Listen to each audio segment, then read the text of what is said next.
Pulso Global y Radio Costa Rica no se hacen responsables por las opiniones emitidas en este programa.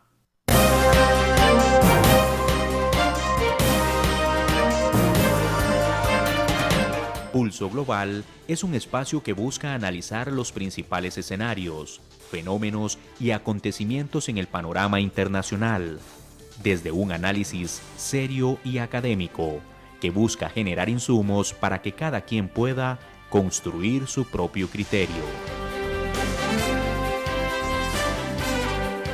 Porque comprender lo que pasa en el mundo y cómo incide en nuestro entorno es imperativo. Le invitamos a tomarle el pulso al acontecer internacional junto con nuestros analistas, Gerald Solano y sus invitados.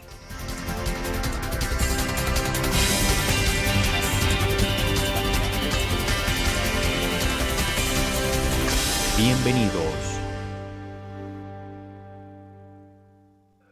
Hola a todos y todas, esperando que estén muy bien. Les saluda Gerald Solano desde el programa Pulso Global, hoy en nuestra transmisión número 97, en el que estaremos tomándole el pulso a los resultados de las elecciones en Colombia y cuáles son los retos del nuevo presidente una vez celebrados los comicios el día de ayer. Les recordamos que ahora ustedes pueden encontrarnos también en nuestro formato de podcast en las plataformas Apple Podcast, Spotify, Google Podcast, Amazon Music, y les invitamos a que puedan buscarnos como Pulso Global. Pero antes de pasar con nuestra invitada de hoy y hablar de este tema de fondo, vamos a iniciar tomándole el pulso a los principales medios internacionales, en los cuales estaremos en primer lugar abordando la noticia intitulada por parte de la BBC, Petro presidente, 5 contrapesos que enfrentarán, la noticia de la BBC que tenemos es la referente a Ecuador, en la cual tenemos protestas en Ecuador, 3 claves para entender las manifestaciones de grupos indígenas y el estado de excepción decretado por el gobierno. Ecuador está sumido en una nueva crisis política. La comunidad indígena del país sudamericano comenzó una jornada de protestas el lunes para exigir al gobierno de Guillermo Lasso reformas sociales y económicas en el marco de una economía golpeada por la inflación y el desempleo. Las manifestaciones se concentraron en la región norteña del Pichincha, que incluye la capital Quito y los vecinos Cotopaxi y Imbabura, pero en la mayoría de las 24 provincias ecuatorianas ha habido algún tipo de movilización. A los grupos indígenas se han unido estudiantes y trabajadores, así como otras organizaciones sociales. Durante la jornada de protestas se han bloqueado carreteras en diversos puntos del país. Los enfrentamientos con las fuerzas de seguridad dejaron al menos 83 heridos y 40 detenidos. Como respuesta, Lasso decretó el viernes en la noche el estado de excepción por 30 días en las regiones más afectadas. Estoy comprometido con la defensa de nuestra capital y nuestro país, dijo el mandatario en televisión. Al tiempo informó que concederá varias exigencias de los grupos indígenas que estos rápidamente calificaron de insuficientes. Con el decreto, el Estado restringe el libre tránsito y permite que las autoridades implementen el uso progresivo de la fuerza para neutralizar las acciones violentas. Los grupos indígenas desafiaron el estado de excepción y este sábado anunciaron que las protestas eran de carácter indefinido mientras se organizaban para dirigirse a la capital ecuatoriana. Las protestas de esta semana fueron convocadas por la Confederación de Nacionalidades Indígenas de Ecuador, un grupo creado en 1986 y que aglutina a las poblaciones originarias del país surafricano. El líder del movimiento, Leonidas Issa, fue uno de los protagonistas de las manifestaciones, pero el martes fue detenido por las autoridades por presuntamente paralizar el transporte público al bloquear una vía y exhortar a que se radicalizaran las protestas. Issa, de 40 años, comenzó a dirigir la Confederación de Nacionalidades Indígenas de Ecuador en el 2021, pero se forjó como líder durante las protestas de 2019, cuando organizaba grupos campesinos para que se manifestaran en contra del alza del combustible luego de varias medidas impuestas por el gobierno del entonces presidente Lenín Moreno. Este sábado pidió a Lasso a que escuche los reclamos de quienes protestan y les sugirió tener 5 sentidos para entender la realidad de la mayoría del pueblo ecuatoriano. Estamos viviendo absolutamente en la crisis y no soportamos más, dijo. Por otra parte, el medio New York Times intitula "El mundo tiene que elegir cooperar o colapsar". Es un impulso natural humano y político retraernos cuando nos amenaza una crisis que parece escapar a nuestro control. El mundo se está enfrentando a varias de esas tensiones a la vez: la escasez de alimentos, la inflación, la persistencia de la COVID-19 y los efectos del cambio climático. En conjunto, amenazan la estabilidad y la prosperidad de los países en todo el mundo. Esa amenaza podría acelerar el repliegue ante la globalización y la cooperación internacional que muchos países han iniciado ya.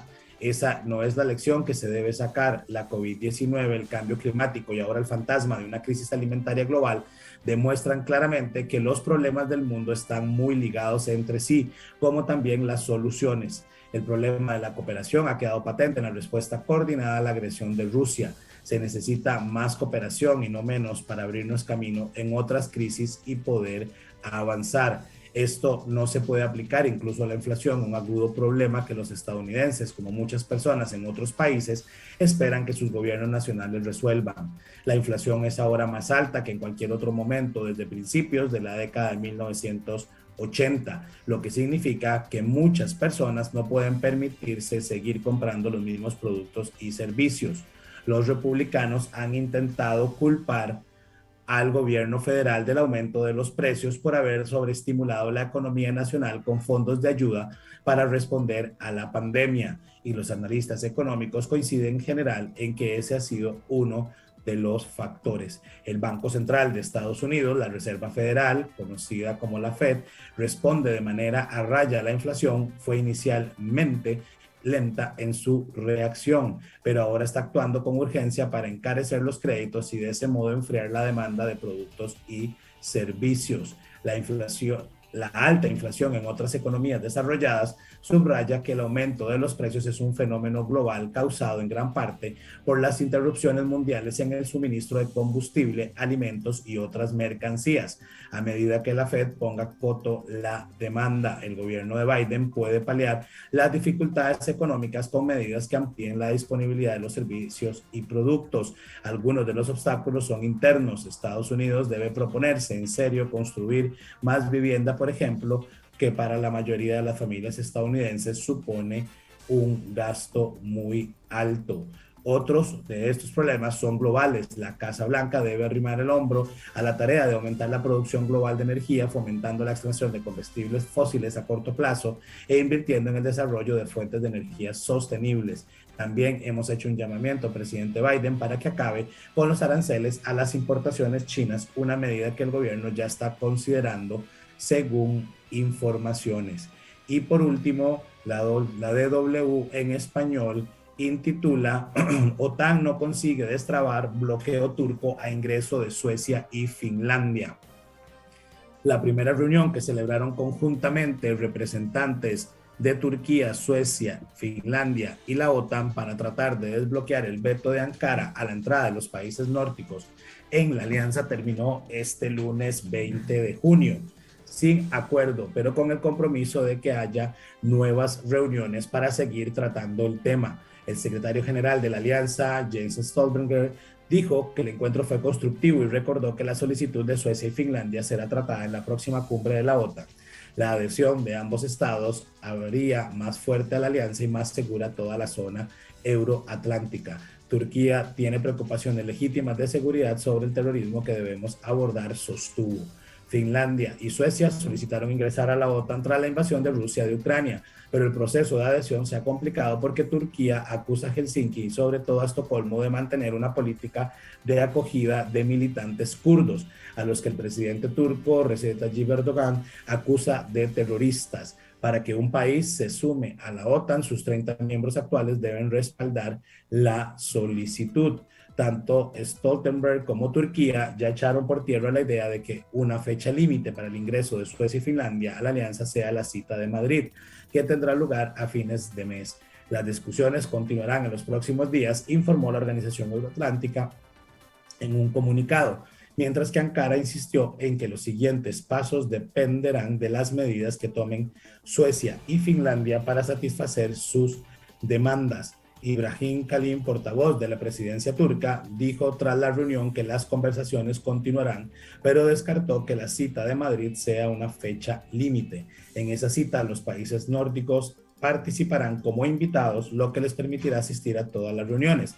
Sin embargo, no estarán cubiertos por el artículo 5 de defensa colectiva, que solo llegaría con la ratificación de la adhesión. Esto implica que en un eventual ataque ruso contra Suecia o Finlandia no activarán la intervención de todos los países de la OTAN.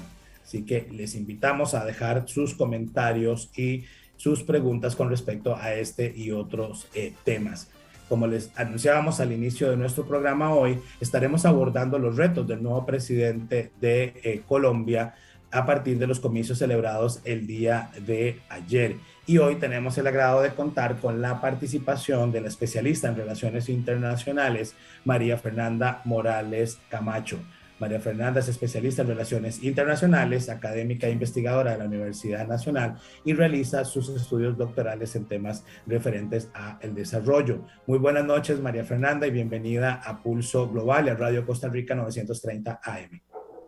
Muy buenas noches, Gerald, y a todas las personas que nos escuchan. Encantada de acompañarles el día de hoy. Muchas gracias por la invitación.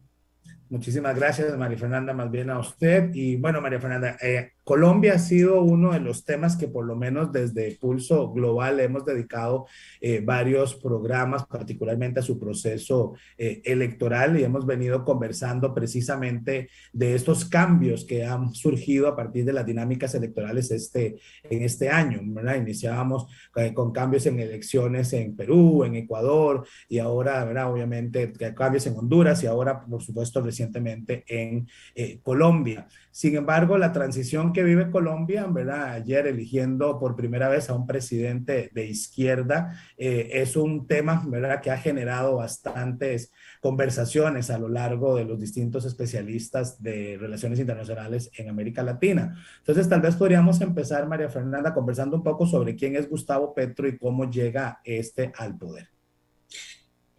Bueno, en el caso colombiano, creo que esa parte de la contextualización, ¿verdad? A pesar de que en América Latina anteriormente se hablaba, y digo anteriormente porque creo que ahora es más difícil hablar de izquierdas o de derechas, ¿verdad? En la medida que los partidos políticos no necesariamente se decantan por un lado o por el otro, y más bien, y esto pues es una perspectiva bastante personal, llegan a ser algunos híbridos o bien tomar algunas posturas de moderación conforme van avanzando en la carrera política. Pero en el caso de la historia colombiana, creo que viene a destacar a propósito de lo que usted mencionaba, un país con una larga tradición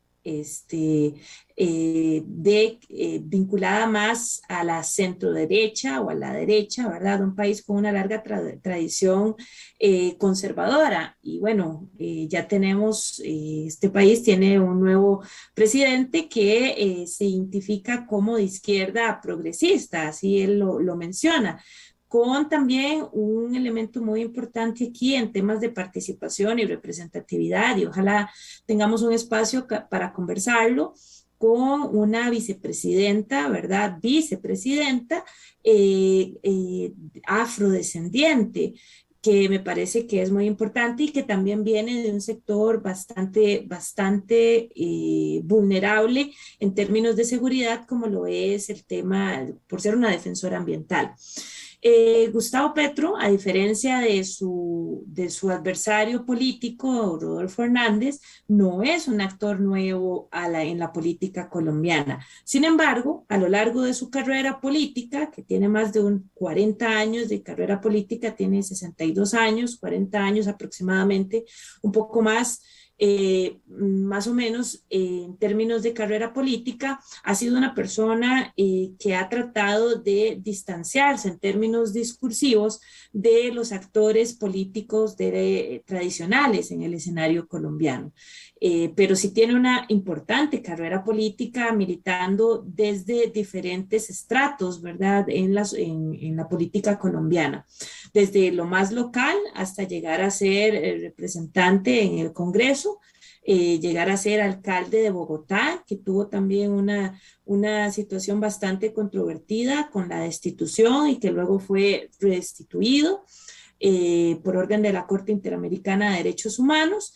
Llega al Congreso, ¿verdad? 2 veces en el Congreso, 2 intentos para llegar a la presidencia y ahí esta vez que llega, ¿verdad?, a la presidencia propiamente con números bastante importantes, que eso también pues podemos hablarlo un poquito, nos dice algo sobre las intenciones del electorado en Colombia.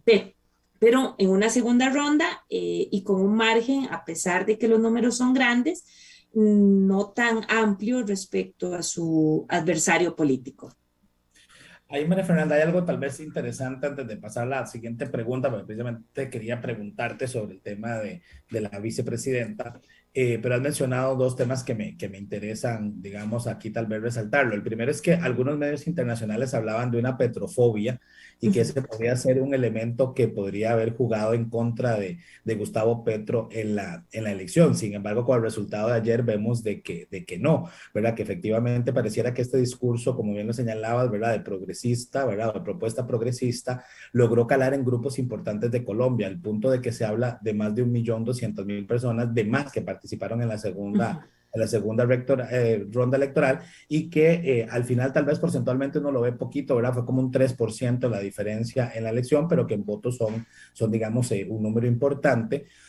Demuestra que definitivamente la población está buscando opciones, no diría que más que progresistas, sino opciones más cercanas, que se sientan más cercanas a necesidades, a esos problemas del día a día del ciudadano, y que se terminan decantando, en el caso colombiano, por Gustavo Petro. ¿Cómo ves ese cambio, ¿verdad?, de una proyección que había de esa petrofobia, ¿verdad?, y que al final termina más bien decantándose una propuesta progresista, ¿verdad?, para poder Sí, hablar de la vicepresidenta.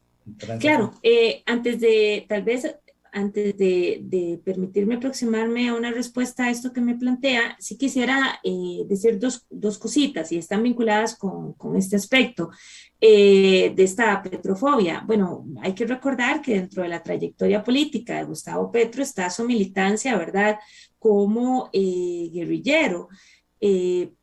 Tal vez en sus inicios de la carrera política, ¿verdad? Posteriormente se desligó, ¿verdad? Y inició formalmente una carrera política con un grupo guerrillero que estuvo vinculado con determinados actos de violencia política, pero que él siempre ha dejado claro en sus entrevistas que en esos momentos él no estuvo participando de esos actos y que más bien, según las declaraciones que ha dado él, estuvo encarcelado y que sufrió de torturas.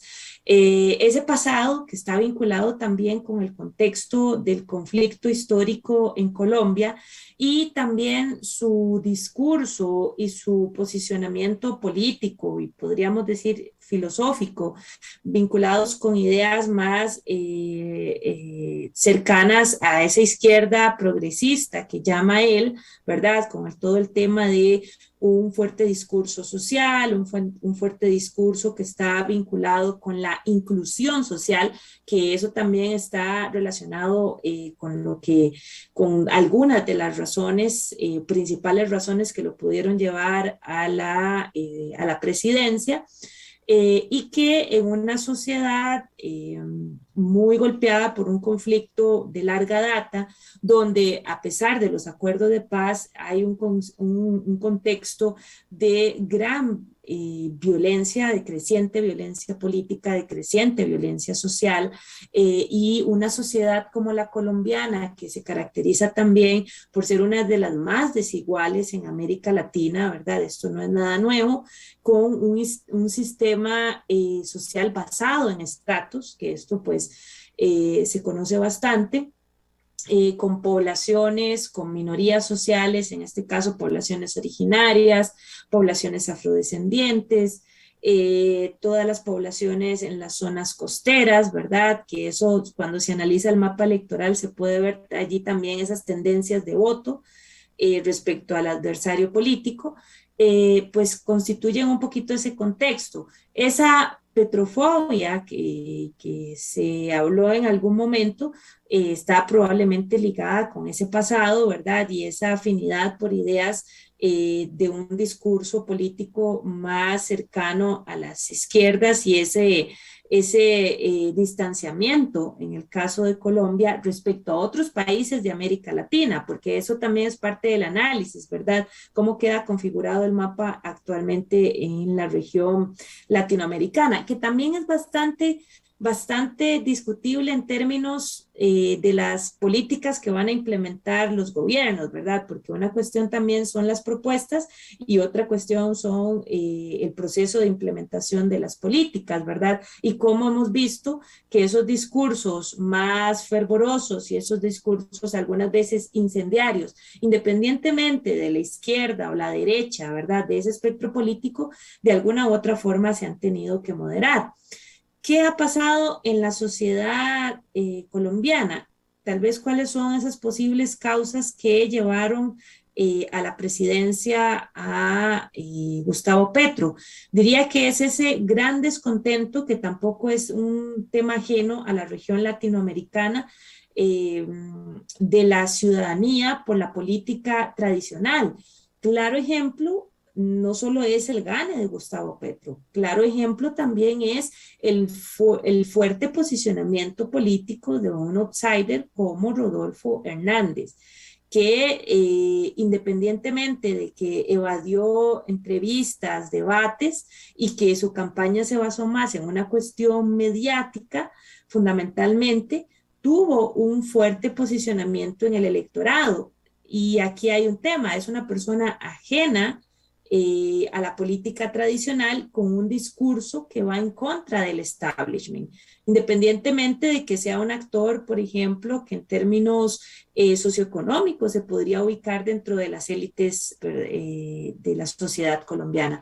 Entonces diría que una de las principales razones es ese fuerte descontento social que elementos coyunturales como la pandemia, con la agudización de la situación social, no solo por la pandemia, sino ahora también por el conflicto internacional y los efectos de la guerra entre Rusia y Ucrania, han venido a hacer más fuertes ese descontento, ese malestar con las élites y mayores exigencias de la población por políticas sociales que realmente respondan a sus necesidades.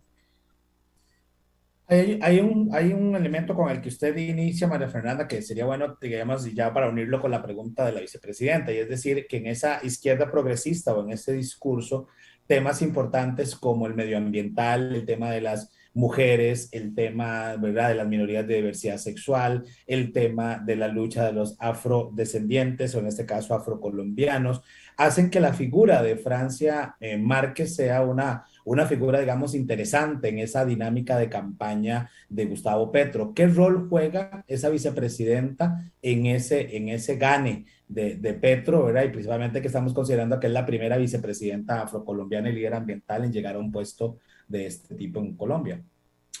Me parece que en términos de la estrategia propiamente del partido, de la coalición, fue fundamental y ha sido fundamental en la medida que una persona como Francia Márquez representa ese discurso, ¿verdad?, que traía de alguna u otra forma Gustavo Petro en términos de la inclusión y de una lectura tal vez más aguda en términos de movilización, ¿verdad?, de caudal político. ¿Y que, a qué me refiero con caudal político?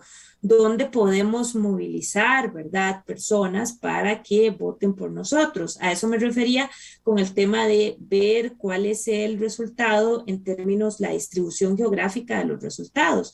Si uno analiza el mapa de Colombia y ve la distribución de esta segunda ronda de los resultados, toda la periferia, tanto en el Pacífico como en la parte atlántica, fundamentalmente las periferias, las partes costeras, las ganó Gustavo Petro fundamentalmente. Las regiones del centro y Bogotá, las regiones del centro fueron regiones que las ganó Rodolfo Hernández, usualmente algunas regiones que son más adineradas.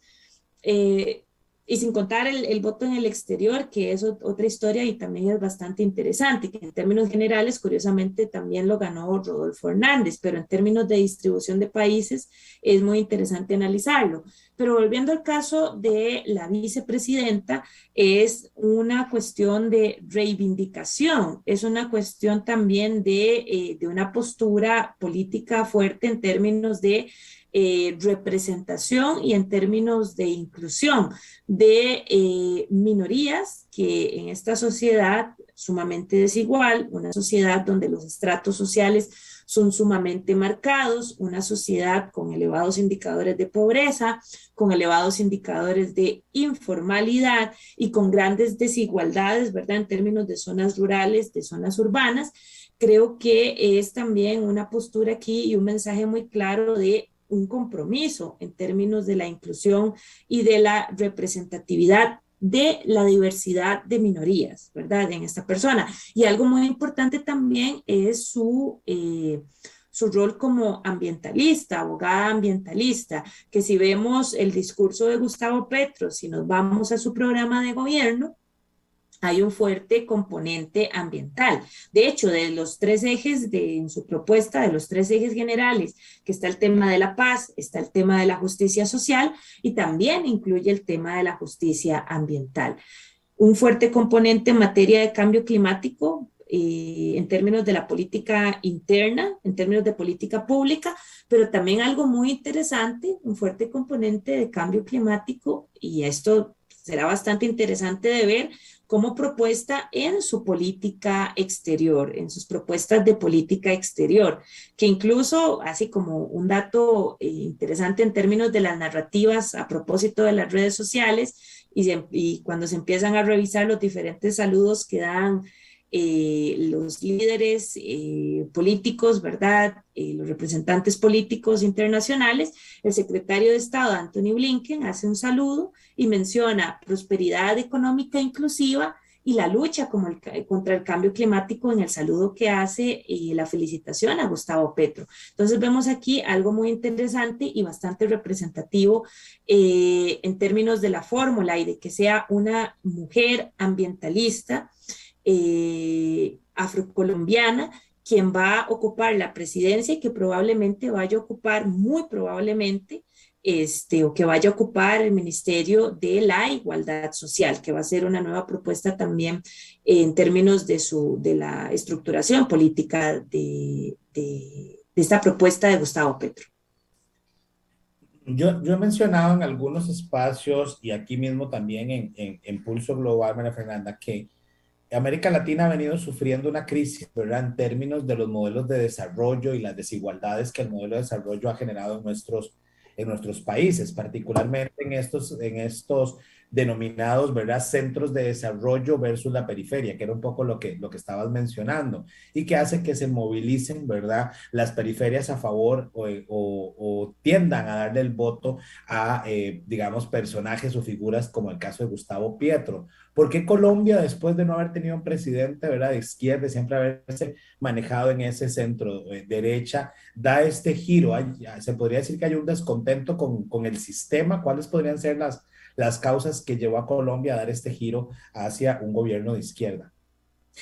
Sí, tal vez como lo mencionábamos anteriormente, me parece que Jill, el tema social que ha sido agudizado, no necesariamente es causado, ha sido agudizado tanto por la pandemia, con los efectos devastadores que tuvo para las economías latinoamericanas, y ahora con todos los efectos económicos y también políticos del conflicto entre Rusia y Ucrania. Eso se ha trasladado a las personas, a la vida diaria de las personas. ¿De qué forma? Bueno, en forma de un incremento general en los precios, en el costo de la vida. Pero pensaría también que hay un elemento de descontento social vinculado con esa marcada desigualdad, con esa prevalencia de la pobreza, de la desigualdad, y enfatizaría más en la desigualdad, en esa brecha que va creciendo entre ricos y pobres, en esa brecha que está existiendo entre los centros y las periferias, ¿verdad? Y aquí no necesariamente, esto es algo más conceptual, debemos pensar las periferias solo como las zonas costeras, no necesariamente, ¿verdad? Sino las periferias pueden ser aquellas zonas que en términos políticos no son tan atractivas para los actores de la política y solo llegan a ser relativamente atractivas en algunos procesos electorales. Fuera de ello, si son zonas relativamente alejadas o son zonas que no tienen un atractivo en términos productivos, zonas bastante conflictivas, inician un proceso de marginalización y quedan en esas lógicas de periferias, centro-periferias.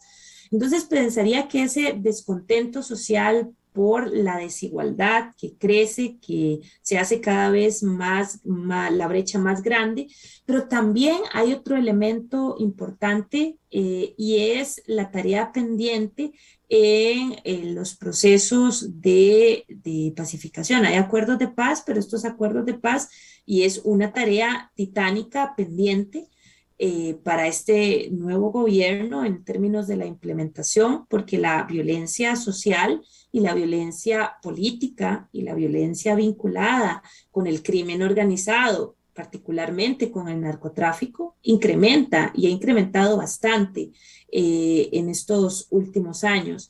Ese descontento social, esa urgencia por una paz efectiva, y también hay otro elemento que me parece importante. En algunas otras ocasiones en la región que ha habido procesos en los que tenemos una segunda vuelta, la participación no necesariamente ha sido elevada. Los niveles de abstencionismo se han disparado, incluso en segundas vueltas. Eh, y aquí hubo un nivel de participación sumamente importante. A mí me parece que eso es relevante mencionarlo.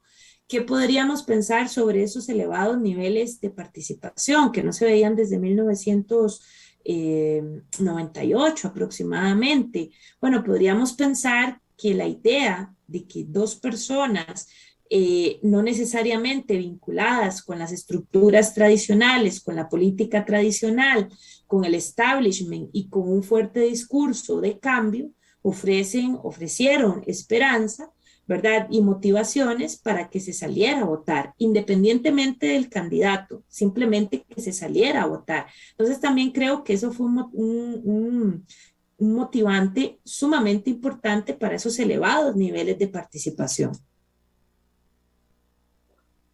Ahí, María Fernanda, hay un tema, digamos, bastante interesante que lo mencionaste, creo que en una de las primeras respuestas, que es el panorama que queda en el mapa de América Latina, ¿verdad? Prácticamente en este momento se puede decir que quedan como gobiernos de centro derecha, prácticamente nos quedaría Guatemala, El Salvador, Costa Rica, Panamá, República Dominicana, Ecuador, Uh -huh. Brasil, Paraguay y Uruguay, si no me falla la Ujú. memoria. El resto de los países prácticamente quedan, ¿verdad?, con gobiernos de izquierda, ¿verdad?, o centro izquierda, como algunos de ellos se han denominado. Teniendo en cuenta que la mayoría de esos países, ¿verdad?, quedan con esos gobiernos, ¿qué pasará con modelos o proyectos como la Alianza del Pacífico, la CELAC, cómo se podría leer ahí esos cambios en las estructuras de poder? En el caso de la Alianza del Pacífico, Colombia y Chile tenían una dinámica bastante, digamos, interesante en su momento, pero ahora tenemos a un Boric en Chile y obviamente a un Petro en Colombia, con un López Obrador en México,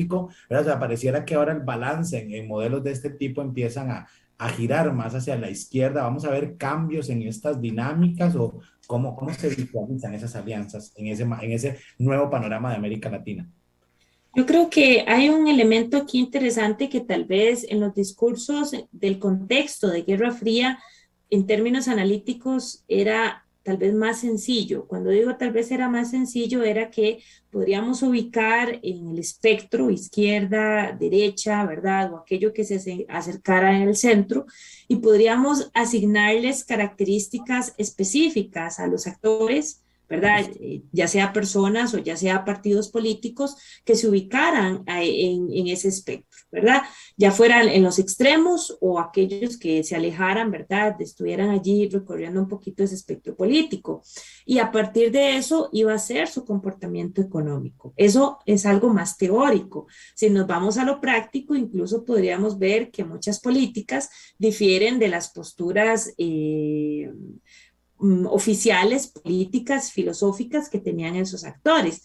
Eso en el contexto de la Guerra Fría. En un contexto posguerra fría, ¿verdad? En el presente, eso es mucho más complicado. ¿Por qué? Porque muchos de los partidos políticos, independientemente de que lleven un discurso bastante incendiario, que algunos podrían catalogar de radical, y eso de radical es bastante relativo, depende de donde yo me ubique, lo voy a llamar radical o no, ¿verdad? Llámese izquierda, derecha, etcétera. Y sus programas de gobierno, ¿verdad? Parte de su estrategia política es captar la atención con propuestas que de alguna u otra forma pues pueden sonar radicales o pueden sonar bastante incendiarias. Sin embargo, cuando se llega al poder, se ha visto que debe existir, ¿verdad? O se migra más o se opta más por una moderación. Y eso lo hemos visto en los diferentes casos, ¿verdad? Por ejemplo, el caso de Boric en Chile ha ilustrado muchísimo ese proceso de moderación que tuvo el candidato desde que inició su carrera política, más apegado, ¿verdad? Más cercano más bien a ciertos sectores más radicales de la izquierda o del espectro de la izquierda chilena para moderar su discurso, su posicionamiento, que incluso eso se notó en la selección de personas que hizo para ministerios claves, ¿verdad? Como lo era el de Hacienda, la parte económica, por ejemplo, y tratar también de encontrar un balance. ¿Y por qué encontrar un balance? Porque si bien es cierto, estos actores llegan al poder, no necesariamente llegan con un poder absoluto. ¿Y a qué me refiero con un poder absoluto? No necesariamente llegan con un congreso, con una mayoría importante a los congresos. Muchas veces llegan en forma de coaliciones. Este es el caso también de Gustavo Petro, por ejemplo, llegan también con una fuerte presión de diferentes sectores sociales. En este caso, por ejemplo, sectores empresariales que tienen un músculo político importante. Y en el caso de Gustavo Petro, incluso en términos discursivos y en términos de su accionar, se ha visto un proceso de moderación. Ahora, para su campaña, previo a esta segunda ronda, hubo un acercamiento importante con sectores que en otro contexto hubiese sido casi que imposible, sectores de la política tradicional colombiana, cuando parte de su discurso político, y esto es parte de esa estrategia, ¿verdad? De tratar de construir alianzas y de tratar de conciliar, que eso fue parte también de su discurso del GAN, es necesariamente reconocer la presencia de estos actores, reconocer también cuál es su caudal político y tratar de moderar sus propuestas. sin tratar de perder esa esencia. Entonces aquí yo pensaría que en el caso latinoamericano, cada país es muy particular. Cada país tiene un contexto socioeconómico, político particular y cada partido, cada país que ha llegado al poder y que ya sea que se identifique como centro, centro derecha, centro izquierda, izquierda o derecha, sí ha tenido que tomar un proceso de moderación por las diferentes fuerzas. Y yo creo que eso incluso se puede trasladar al caso de Costa Rica, que recién ha entrado un gobierno y que, bueno, llevamos muy poco para poder hacer un análisis detallado, pero sí, en términos de implementación de políticas, se ha visto que la conciliación y el acercamiento con diversidad de sectores es fundamental, por tanto, la moderación. Sí, María Fernanda, y en ese contexto, ¿verdad? Que estás señalando de discursos moderados, de retos importantes, has hablado de la desigualdad, de, ¿verdad? Retos importantes en términos de crecimiento económico, etcétera. ¿Cómo recibe Petro al país? ¿Cuáles podrían ser los legados del presidente Duque, ¿verdad? Y en qué estado, ¿verdad? Se encuentra, digamos, la Colombia que recibirá Gustavo Petro al asumir el poder. El panorama que tiene la Colombia, que recibe Gustavo Petro, ¿verdad? Que no está ajeno al panorama político en la medida que ha estado allí bastante tiempo, en la práctica legislativa incluso, es una Colombia bastante compleja. Ya hablamos del tema social, con un panorama social bastante retador. Hay una serie de tareas pendientes que son titánicas, por ejemplo, la reforma fiscal, que es necesaria y que provocó bastante conflicto el año anterior, ¿verdad? Pendiente, un tema muy pendiente, sumamente necesario en términos de los procesos de paz, es la cuestión de la reforma agraria, términos concretos, pero una Colombia que tiene un serio problema de violencia social.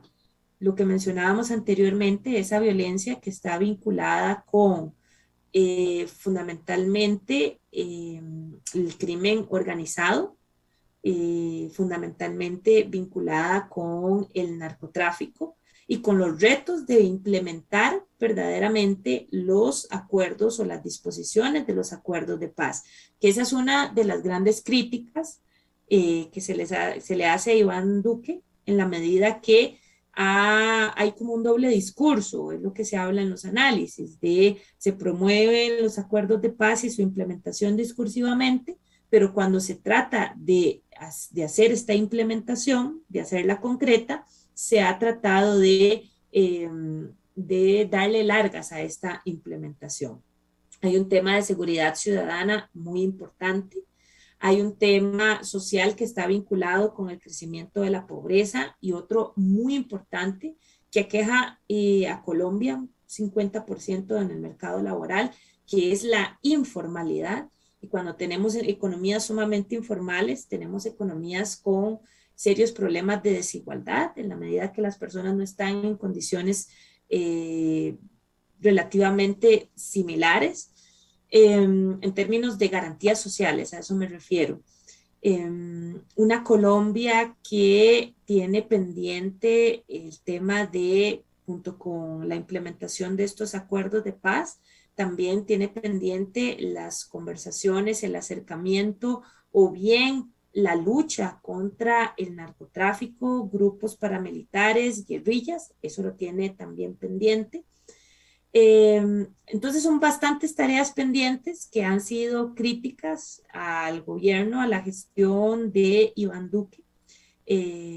Algunos hablaban que la captura del líder del cartel del Pacífico, alias Otoniel, fue un logro. Sin embargo, se pudo ver que posteriormente de la captura la violencia incrementó, lo cual nos hace reflexionar mucho sobre las diferentes estrategias en materia de la lucha contra el narcotráfico y lo complejo que es el tema de la lucha contra el narcotráfico. Tal vez dos logros concretos o que se le reconoce a Iván Duque, que también tiene uno de los porcentajes de impopularidad más elevados, casi que desde 1994, Dos elementos concretos que se le reconocen es la gestión de la migración de personas venezolanas, el estatus migratorio de las personas venezolanas durante estos últimos años, cuando la crisis se ha agudizado más. Y el otro logro que se le reconoce también fue en términos de gestión de la pandemia, particularmente las políticas para la promoción de la vacunación, que han posicionado a Colombia como uno de los países con los indicadores de inmunización más elevados respecto a América Latina. Entonces, si el panorama es bastante complejo en términos sociales, políticos, de seguridad ciudadana y retos bastante complejos que requieren muchísimo el diálogo nacional y que requerirá muchísimo acercarse a diferentes sectores.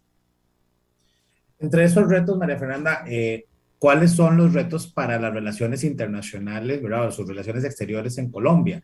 ¿Puede este giro a la izquierda pasar la factura de alguna forma? Algunos han hablado incluso de fuga de capitales. ¿Habrá alguna especie de fuga de capitales? ¿Cómo podría este giro afectar tanto los temas de política exterior como los temas económicos en Colombia? Cuando se lee el plan de gobierno de Gustavo Petro, en términos de su política exterior, no necesariamente hay una sección de política exterior, hay una sección que habla de política internacional y cambio climático, un tema interesante que haga un énfasis importante en materia de cambio climático. Sin embargo, menciona a algunos socios importantes, entre estos la relevancia que tiene la Comunidad Andina de Naciones, por ejemplo, la importancia que tendrá la integración regional, especialmente en Sudamérica. Se le da prioridad esto en el plan de gobierno. Socios importantes, Unión Europea, los Estados Unidos, menciona China, Japón y algunos países del sureste de Asia, pero esto lo hace en términos muy, muy generales, como para tratar de dilucidar alguna línea concreta en términos de su política exterior. En términos de las discusiones de diferentes analistas y en diferentes espacios de análisis, bueno, se habla de qué es lo que va a pasar con Venezuela, y muchos hablan de la posibilidad de una regularización de las relaciones diplomáticas como un proceso no necesariamente, y esto es parte de las discusiones que se hacen en la esfera del análisis político, por una afinidad, sino como un estadio que es necesario para tratar de abordar todo el tema vinculado con la crisis migratoria y también con todo el tema vinculado, por ejemplo, con la gestión fronteriza, que hay serios problemas concretos, narcotráfico, el tráfico ilegal de combustible, solo para mencionar dos casos concretos, y por qué se habla de ese proceso de regularización, de normalización de las relaciones diplomáticas entre ambos países. Hablar sobre el tema de la fuga de capitales, y una leía las noticias el día de hoy, son meras especulaciones y no se puede hacer un análisis concreto con algunos indicadores de qué sucede porque hoy fue un día festivo, entonces los mercados estuvieron cerrados. Vamos a ver qué es lo que sucede el día de mañana, pero si se revisan los análisis de diferentes consultoras de riesgo, de diferentes bancos, se habla probablemente de una revalorización del dólar, una caída del peso colombiano. Se habla más o menos de alguna especulación por parte de los inversionistas, pero también se habla en ese contexto de incertidumbre, o se está a la espera de cuál será la persona que se va a nombrar en un ministerio clave como lo es el Ministerio de Hacienda. Y a partir de allí es que podríamos ver cuáles son las reacciones del mercado. Se esperan algunas reacciones, vamos a ver qué sucede mañana en términos bursátiles, una caída del peso respecto al dólar por la incertidumbre, pero también esa expectativa de quién van a ser esta persona. Y se hablan de muchos nombres en términos de quienes van a ocupar sectores o carteras importantes en materia económica, en materia fiscal. Gaviria, por ejemplo, José Antonio Campo, diferentes personas que han estado vinculadas con la política tradicional, pero que también son referentes importantes en el sector económico y que darían más tranquilidad a los inversionistas y a los capitales extranjeros. Entonces allí creo que una movida estratégica sería anunciar lo más pronto posible quién va a ser esa persona con el propósito de, y eso ocurrió también en el caso de Boric, de tratar de calmar a los mercados externos e internos.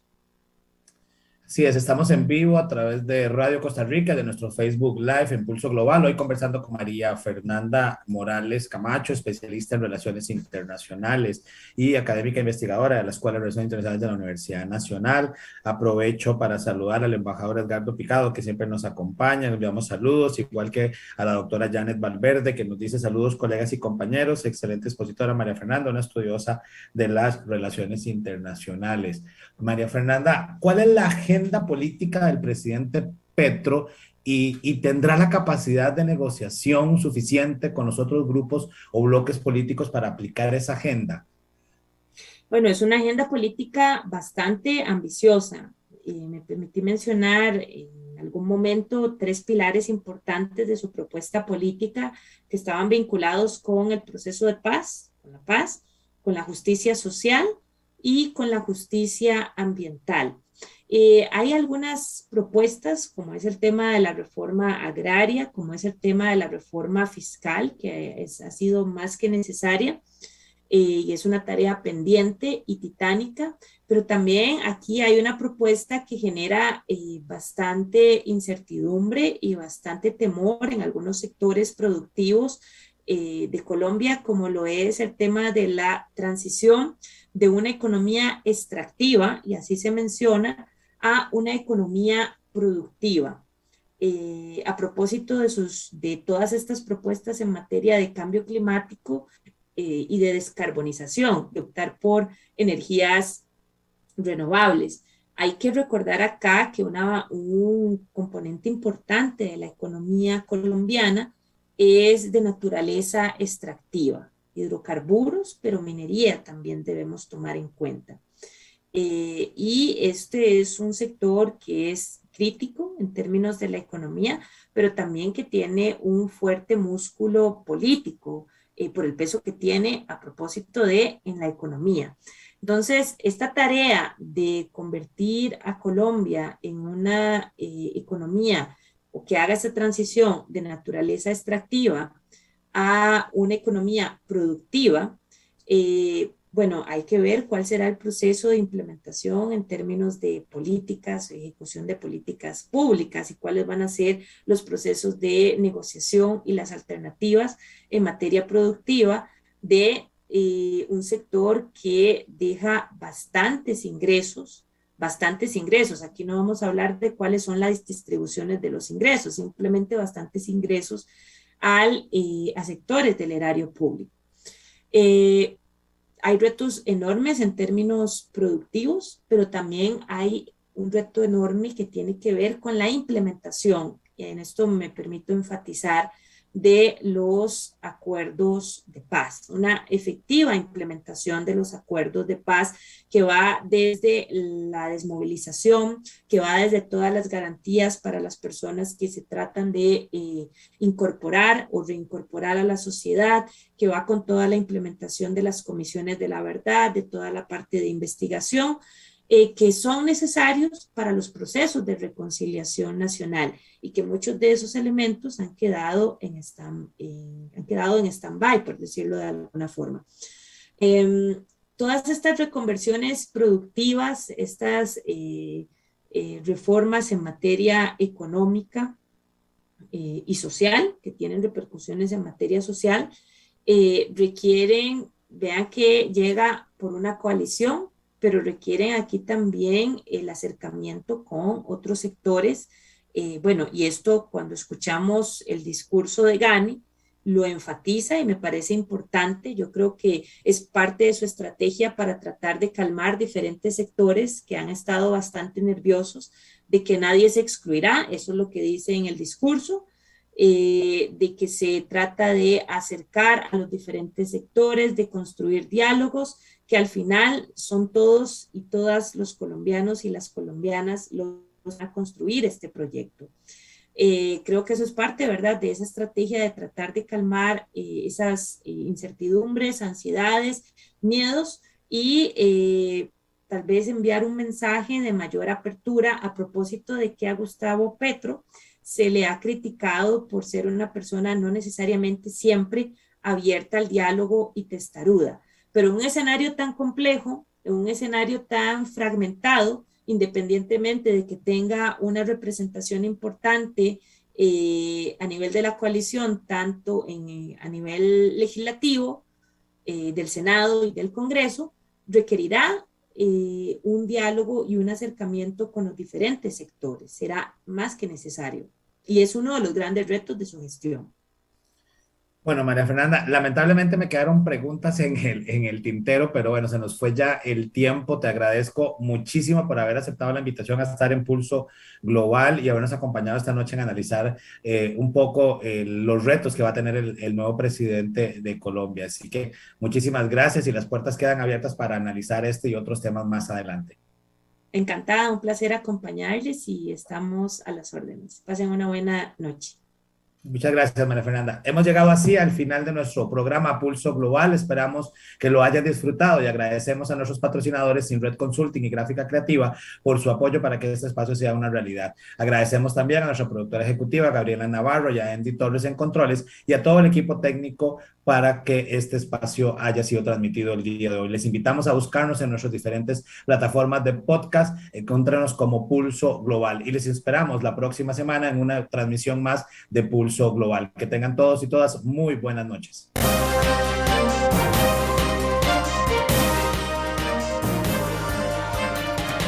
Esto fue Pulso Global. Gracias por acompañarnos en una transmisión más. Le invitamos a sintonizarnos por Facebook Live y Radio Costa Rica 930 AM para llevar juntos el pulso al acontecer internacional.